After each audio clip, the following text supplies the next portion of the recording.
Bine ați venit! Mă bucur enorm de mult că suntem într-un număr atât de mare și lucrul ăsta spune mult despre ceea ce se întâmplă în Rotary District 224 în România și Republica Moldova în acest moment. Va fi o muncă grea pe alocuri cu obstacole, dar vă asigur că ceea ce veți simți voi după implementarea proiectelor pe care vi le propuneți nu se poate exprima în cuvinte și știți bine acest lucru. Altfel spus, nu luați Rotary pe persoană fizică. În Rotary suntem noi toți, suntem mulți. Dragii mei, nu vă imaginați ieri, imaginați-vă mâine. Vi se datorează vouă tuturor, da? Și echipelor districtuale de-a lungul timpului. Guvernatorilor, dar niciun guvernator nu poate să facă treabă fără echipă. Să spună că vreun guvernator de aici dacă a făcut vreodată treabă fără echipă.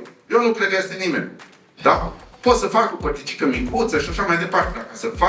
Să coordoneze o organizație de 3000 și ceva de membri, este dificil. În primul rând, importanța comunicării între noi în district, pentru că doar astfel putem să aflăm ce se întâmplă, ce proiecte minunate, ce evenimente absolut fascinante se întâmplă în district și putem să ținem aproape unii de alții. Primul și cel mai important mesaj a fost acesta că sprijinim educația. Pentru că un om educat este un om care găsește soluții la orice probleme din această lume.